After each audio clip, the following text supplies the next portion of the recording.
So I've officially entered my platinum era. Yep, I'm a middle-aged man with the tech skills of a confused raccoon.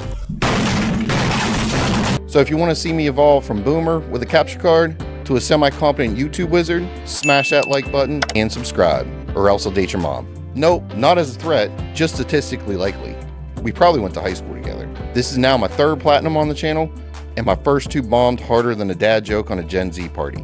But hey, that's what happens when you're editing on a computer that predates the MCU. Speaking of the MCU, today we set out to platinum Guardians of the Galaxy. And I'll be honest, I'm not a Marvel guy, but Guardians of the Galaxy was so good that I had to platinum it twice. You gotta love when a PS4 game allows you to upgrade to the PS5, and with a small tweak, get you a 2nd platinum trophy. And there we go. This is what we do. So that is a double platinum. The game has a total of 59 trophies, including the platinum. So if you can't do the math, that's 118 total trophies and 2 platinums in less than 20 to 25 hours. The game does have 2 missable trophies, but let's be honest, if you miss these trophies, just quit gaming. You suck.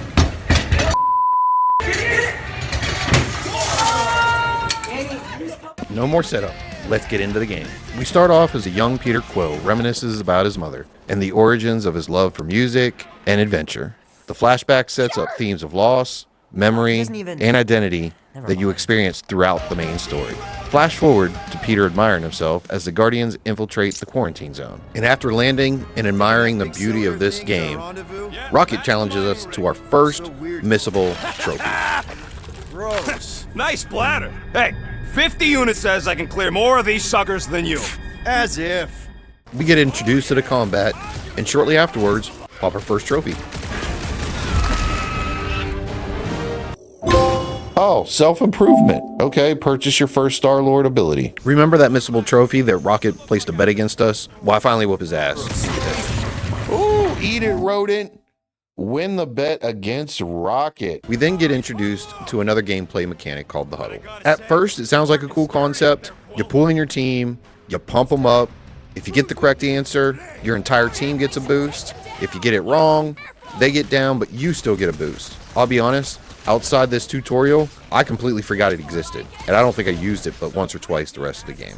We finally get to the main point of the chapter. We're here to capture a monster for money. Now this setup is something out of a Scooby-Doo movie. Hell, it probably was a Scooby-Doo movie. After all, turns out the monster was a llama. But hey, at least we get the trophy, Llama Wrangler, capture the quarantine zone monster. No time to wallow in self-pity, as even bigger monsters creep up and tear apart the zone.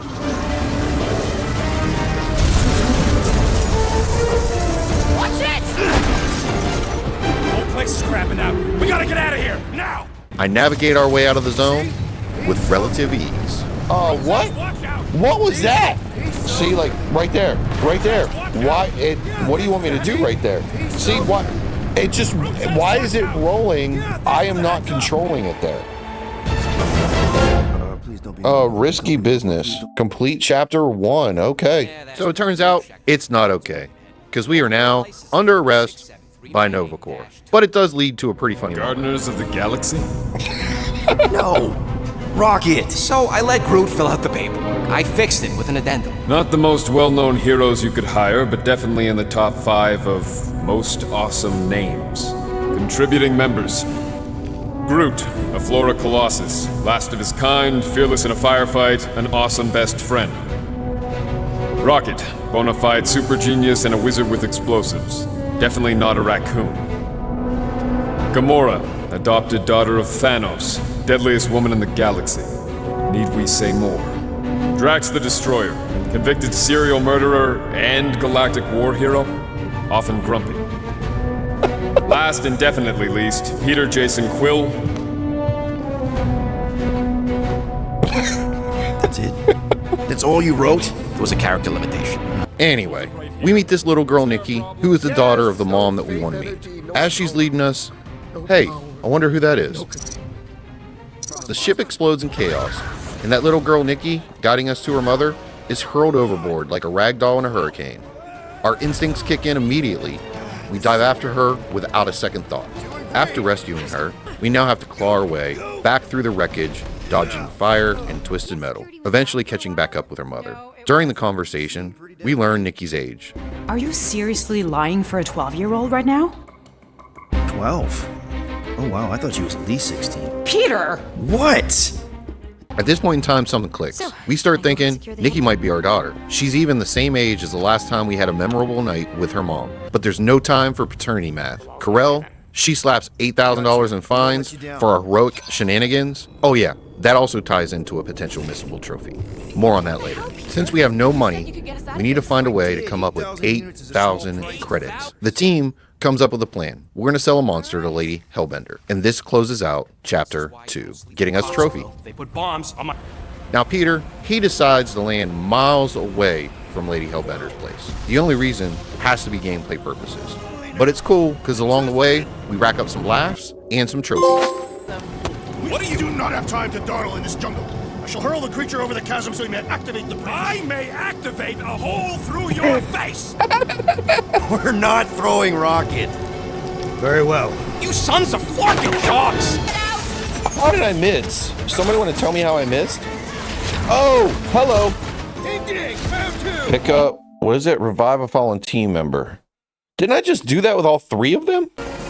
Now throughout the game, Peter unlocks different powers with his gun. 4 powers in total, and right here, we get the first of the 4. Flash Freeze.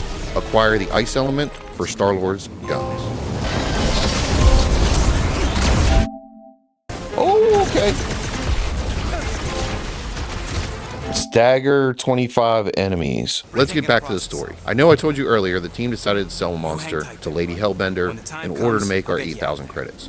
What I didn't tell you, we voted to sell Groot. The idea is we sell Groot, make our cash, then we sneak in and steal Groot back. As we approach the castle, Peter Quill has yet another flashback. It is now our 13th birthday. We are officially a teenager, and Mom gives us a present. Problem is, as we open the present, we wake back up from our flashback. But hey, at least we get a trophy, the cost of freedom, for completing Chapter 3. We finally roll up to Lady Hellbender's fortress. And let me tell you, it's not just a castle. It's a gothic fever dream with a monster-sized mood lighting. Now lock this creature into your memory banks. You'll see why later.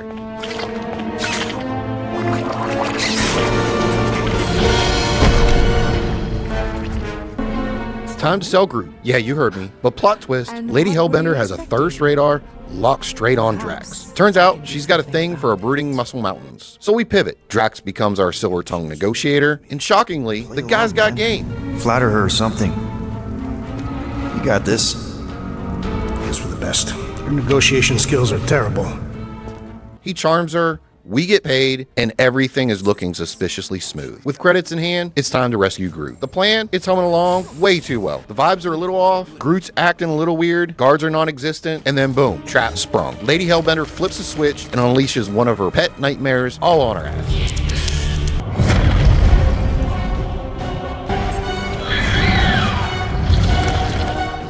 Now here's the kicker. The fight isn't hard. It's just obnoxiously way too long. Like, go make a sandwich and then come back long. The monster is a damage sponge, but we grind it out, slice through the beast, and make our narrow escape, clutching victory and Groot.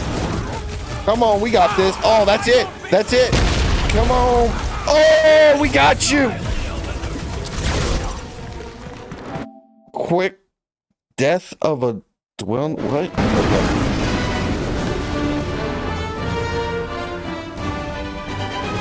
She's pissed. Are mine, Guardians of the Galaxy. At least she didn't call us Gardeners of the Galaxy. Monster Queen. Alright, so through Chapter 4. Now, with money in hand, the Guardians return to Knowhere to pay their fine. Only to find out, Station is abandoned and corrupted by a mysterious cult-like force. So we've had enough. We have to fight our way out, escape, and regroup. Luckily, we get a couple of combat trophies on the way out. Ooh. Oh, okay. Okay. Hold on, what did I get? Unstoppable, attain maximum possible momentum. Oh! Yes, rocket! That's what I'm talking about, baby! Oh, not good, not good! Timber, execute an auto combo with Groot. Execute auto combo with Course Drax. for Contraxia. Lay bare, are you? Complete chapter 5. We are moving right along. After that last encounter, the team is in shambles. We don't know what the hell is going on. The team's falling apart. We decide we're going to head to a place called Knowhere and regroup. Now, not a lot happens in this episode. Well, we do meet Mantis. Now, I'm not really sure what or who she is, but basically she can pluck into somebody's mind and navigate through many different realities, I guess. That's my best explanation, not really knowing or understanding anything. But she does play a little bigger role later on down the road. Oh yeah, we also killed it at karaoke. Gonna rage till the end of the night. Come on, Nita, together. Roaring like a hurricane, ride, storm rider. And oh yeah, Lady Hellbender, she's still pissed. So we did end up getting a trophy because she sent the Blood Brothers after us. Oh my god, damn. Come on. Oh shit. Wait, what? Defeat the Blue Brothers. Just as we think we've earned a breather, boom, lights out. Something hits us hard, and we're yanked into a flashback. And not the warm and fuzzy kind. This one's wrapped in trauma. It starts out sweet. We finally unwrap our birthday gift, twin blasters from our dad. They hum with power like they were made just for us. But before we can bask in the moment, chaos erupts, we're ambushed, the blasters activated in our hands, instinctively responded to the danger. We fight back, desperate, but it's not enough. Our mom is killed, we're captured, and just like that, the memory fades. The chapter ends as we jolt awake in a cold, real-world cell, wrapped with just echo of loss and the creeping dread of what's to come. Chapter 7 kicks off with the MVP of the entire galaxy, Cosmo. Not just a dog, but a Soviet space pup with psychic powers and a no-nonsense attitude. He doesn't bark, he brain blasts. And when we spill the tea on Novacore, Cosmo's like, "Duh, you'll go back now." So we do. Now the question is, how do we get there? Cosmo launches us onto a giant escalator hand thing that apparently travels through time and space, or maybe it's just plot convenience. I honestly don't know the lore. It's trippy, it's weird, but we're not asking any questions. Bottom line, we end up back at Novacore headquarters. We quickly run into trouble, but luckily our guns activate and we get our second of our 4 abilities. Shock and awe. Acquire a lightning element for Star-Lord's guns. Afterwards, we have to fight through hordes of endless enemies, racking up a couple of trophies along the way. Interrupt Nova Centurion with Gamora's call to action. Okay, I got one. Execute a flare attack 10 times. I don't know what a flare attack is. Shoot you!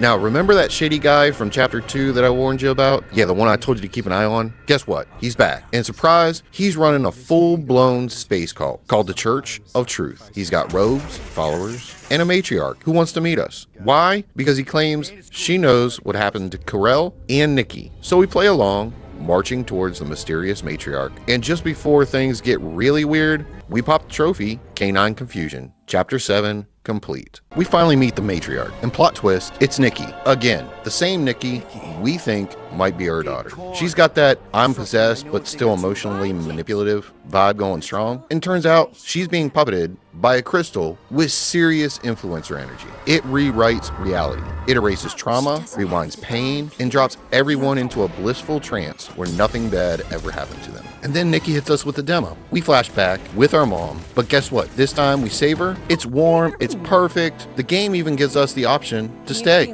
What? Wait, what? But nah, we say screw it. I like my reality messy. So we have to kill our mom. Now, not for nothing, we do get a trophy.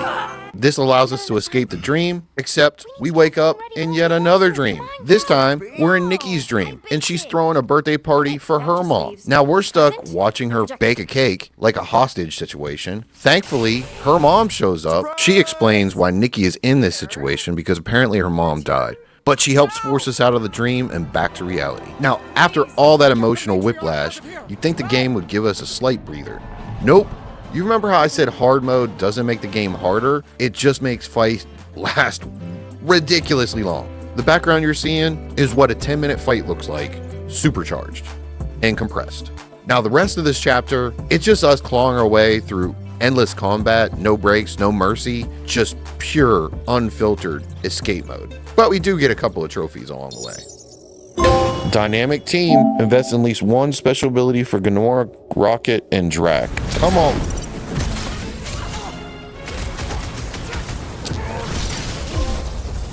Drax the Dismemberer. Okay. The Matriarch. Complete Chapter 8. So after we barely escape, we come up with a plan. We're going to pairify with Nova Corps. That's going to convince the World Mind to help us get Nikki back. Don't expect more. I don't really understand the lore. We somewhat convince it, and for trophy purposes, we decide to pay her fine. I get a trophy, right? All right. Yep. Let's get this over. Pay your Nova Corps fine. Exhausted from the day, we decided to take a nap. But turns out we shouldn't have done that because we go into straight nightmare mode. Have a completely bad daydream. But as we wake up, we do get a trophy, Desperate Times, complete Chapter 9. Complete Chapter 9. Okay. Again, not okay. And I really need to stop saying that. We awake from one nightmare, find ourselves in another. Well, technically, Drax. Turns out he has succumbed to the church's delusions. We convince him we're thinking about it. He runs off, locks us in our quarters. We get to play a fun little mini game to break us out, which takes me way too long. Finally, I bet that normally takes people like 2 minutes. That took me 6 to get through that. Ridiculous. And it turns out Drax brought us to Lamentus. Again, don't ask me, don't know the lore. Our goal, find Drax, then figure out how to bring him back from whatever nightmare or technically daydream he's living in. Shortly after we touch down, we stumble into Drax mid-brawl with Mantis. Yeah, that Mantis from earlier. He takes him down by leaping on his back and going full Vulcan mind meld. Don't ask me how the lore works here, but she's basically hijacking his brain to keep him docile. According to her, in one of the infinite realities she's glimpsed, there's a way to bring him back, somewhere on Lamentus. So now it looks like we're chasing him maybe. Progressing through the chapter, Drax gets loose. He lunges at us and falls straight off a cliff. It's at this moment we get the third of our 4th Star-Lord ability. I'm totally not dead! What? You almost killed. One thing I forgot to tell you guys about is collectibles. I didn't because there really isn't much to mention. Outfits and items for the Guardians. Here I get a trophy for finding half the Guardian This looks like collectibles. something Gamora could use. We continue to push through countless waves of different types of enemies trying to make it to the end of the chapter. But we do pop another trophy along the way. We finally get to our destination. As it turns out, Mantis, she wasn't leading us to a place. She was leading us to a person. Hey guys, it's him, Aaron Witchcraft. No, wait, Aiden Warsock. Ashley Warsock. Adam Warlock? That's it, the Golden God. Just as we were about to peel back the layers of Adam Warlock's mysterious past, boom, Mantis hijacks the moment and hurls us straight into Drax's mind. No warning, no prep, but we're here. It's time to save Drax. Turns out the first thing that we need to do, fight Thanos. I was gonna say, Thanos is pretty damn easy. Oh, where did he come from? Hold on, I'm trying to get out of here. Wait, what happens? Hold on, let me just stop. Can I die? Watch your butts! Oh, okay. Survive the manifestations. Hey, I actually listened to her. She was like, all you gotta do is give up. Give up, we're not. We gotta save Drax. And wow, here we learn about his backstory, and it hits like a freight train. He was a loving father, a devoted husband, both ripped away. No wonder he clings to this dream world. Who wouldn't want to stay in a place where their family still exists? But we can't let him stay trapped in a lie. We remind him who he is. And slowly, painfully, Drax begins to see through the illusion. He chooses truth over comfort, grief over fantasy, and just like that, we're back to reality. Turns out that gem in Nikki's hands, the one warping reality and dragging everyone into nightmares, isn't just powerful, it's personal. It's a fragment of Adam himself, his darker half, if you will. A splintered consciousness that Raker helped rip away and unleash. Adam sees the chaos it's causing, the pain, the corruption, and he vows to help us reclaim it. But here's the gut punch. This whole mess, it's on us. Nikki and her mom only stumbled across the gem because we broke protocol and invaded the quarantine zone way back at the start of the game. One reckless move and boom, galactic consequences. Still, we think we have a It plan. harvests its hunger through the host. So, Nikki's like the head vampire. If we cure her, it'll free the rest. Why didn't you just say that?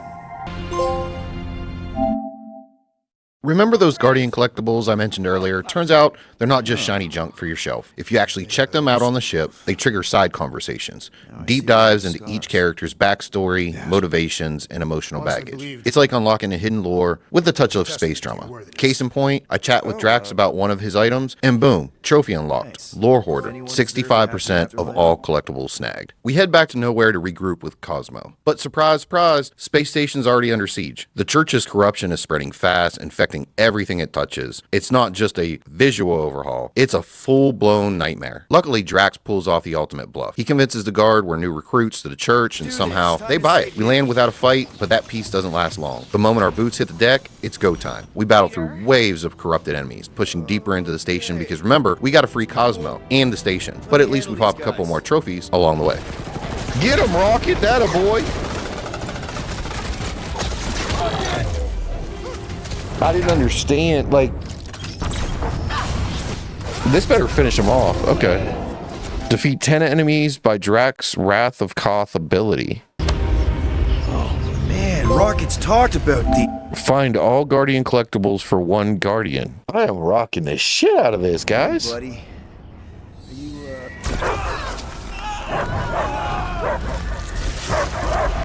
They are wicked perversions. You must bite them with all your might. What do you tell them? Knowhere is Cosmo Homie. His pups, his family. Will protect at all costs. Ooh, get him, Rocket! Damn! Oh, what did I just get hit with? Come on, Rocket. I gotta kill 20. All right, boom, boom. So that's 20 with Rocket's 5-barrel barrage. Why do you insist on ruining everything? I can feel the light inside me. The promise will be fulfilled. Does she not realize her plan has been thwarted?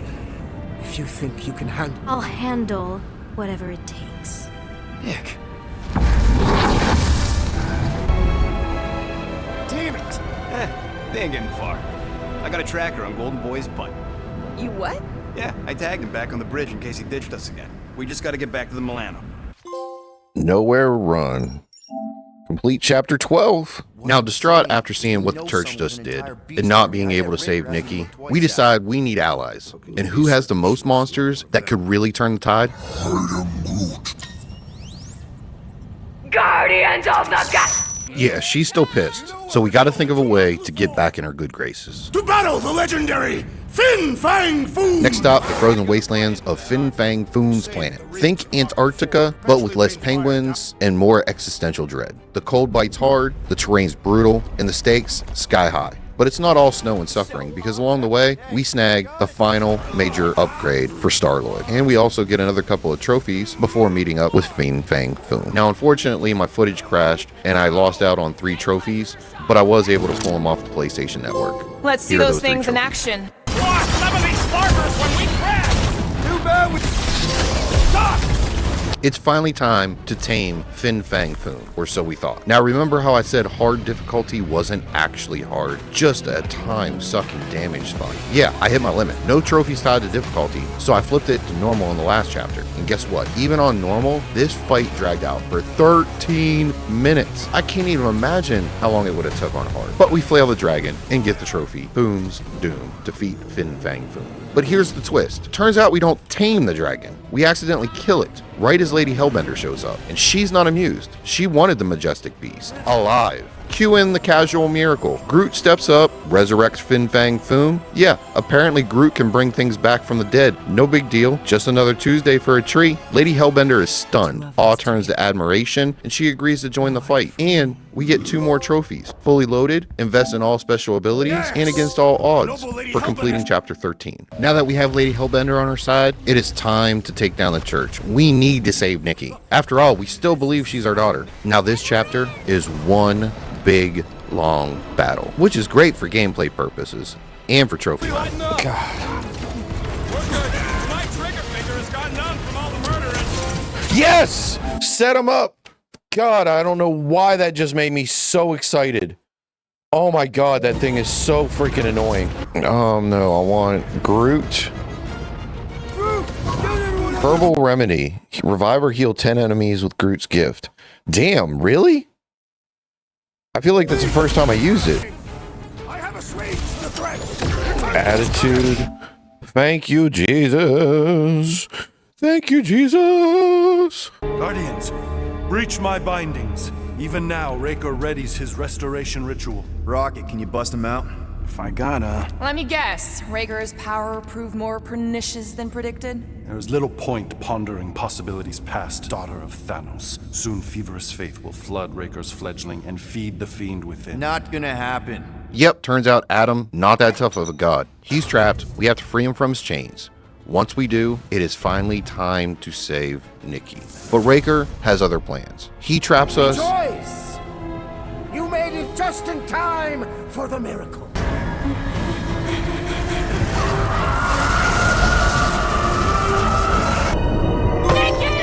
That's right, we've breached Nikki's mind again. And it's not pretty. She's still trapped in a sugar-coated illusion.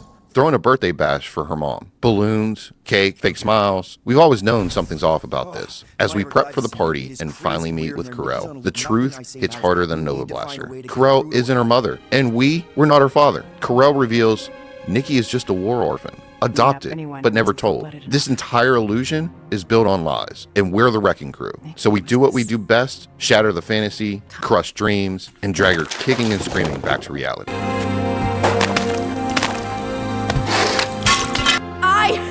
You! You're not my dad! You're not my... Yeah, kiddo. I know. You're not alone. Okay?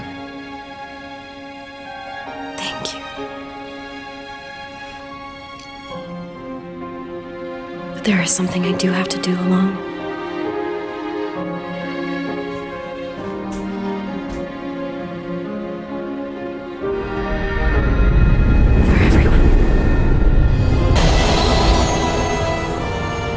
That's right, Nikki's out, but she's not the same. The illusion shattered, and what's left is a battle-worn powerhouse with a new look, lingering abilities, and barely enough strength to stand. She's changed, and she knows it. Adam reclaims his consciousness, locking it down like a vault, because what's coming next demands focus, fury, and zero distractions. It's time. No more illusions, no more manipulation. We're done playing defense. Raker's reign ends here. We're bringing the pain, the team, and every ounce of cosmic justice we've got. One final fight to rip this cult apart and remind the galaxy who the Guardians really are.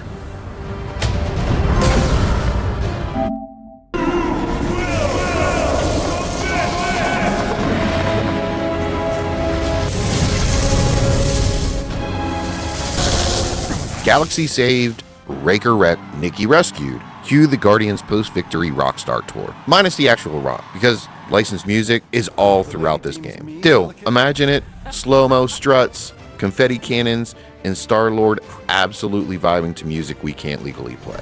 But hold that champagne. Adam's second consciousness goes full meltdown mode. Turns out cramming two minds into one golden boy isn't suitable. Now he's the final boss. And let's be honest, these boss fights in this game, more Mosquito than Menace. The story is absolutely epic, and that's the reason to play this game. So we skip the grind, snag 3 more trophies, Poetry Critic and Magus for defeating the final chapter in Adam. And we also get Guardians of the Galaxy for completing the game. Now, one last hurdle stands between us and Platinum Glory, Fashion Passion Trophy. Even if you hunted down every drip in the galaxy, you still need New Game Plus to unlock them all. So we dive back in, load up the game, New Game Plus, slap on some fresh outfits, and we unlock the final 2 trophies. Now, I showed you at the beginning of the game that you can get double platinum on this game. If you platinum the PS4 version, you can load up the PS5 version. Basically, put on all the outfits again, and you'll unlock the platinum. So I hope you enjoyed this epic adventure. Please drop a like, subscribe, leave a comment, and I'll see you in the next vid.